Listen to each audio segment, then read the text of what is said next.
Right. And I think you touched on it a couple of minutes ago. Of course, for manufacturer forecasting, accuracy is fantastic to apply supply chain. However, we've seen in the past year or two that there's been huge disruption to the supply chain due to many things, pandemic, cargo, and so on. What are maybe other elements of the CRM that can help manufacturer adapt to a new reality?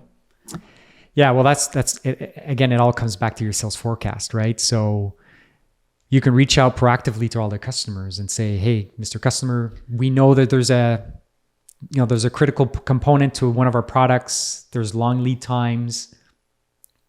Please tell me, like, what is your forecast for the next 12 months?" And have a discussion with them and getting this information. And the more you have this information in your forecast, the more then you can arm your supply chain team with that more up-to-date forecasting. So it's all about arming your sales team with the right tools to ask the right questions, get the most accurate portrait about the future. And again, it's all about channel management. It's with an end user with a set schedule, it might be super easy to know exactly when they need what. With a distributor, much bigger challenge, right? The distributor may be serving hundreds of customers, but if you're not, if your sales team just doesn't have the right tools, it just becomes super difficult. Right, and to piggyback on what you mentioned, so we think as a CRM or an ERP as tools where you receive data. But here, if your CRM is in order, if in your Salesforce you have all your accounts, all your distributors, all your end customers, all your go-to-market channel partners, whether it's integrators or specifiers, if you have all of that in there, you can flip it as a tool to reach out to each of these segments, asking them the right questions to get them to tell you where your forecast is going to go. Yep.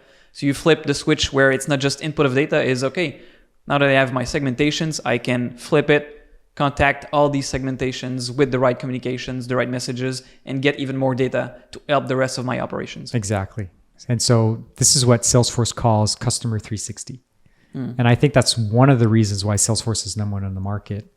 Having that 360-degree view of your customers as a salesperson, looking at past orders for the past 12 months. What are their buying patterns? Which products that they ordered when?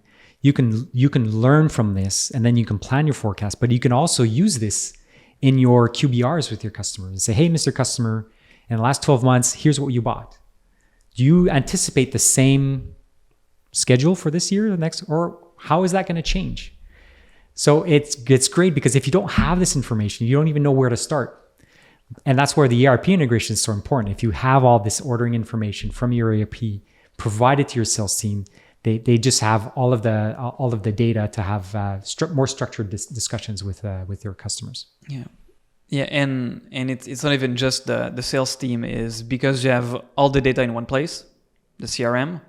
Well, your customer service can use it, your sales can use it, your marketing can use it. Multiple teams within the company can use the same information because it's in the same place.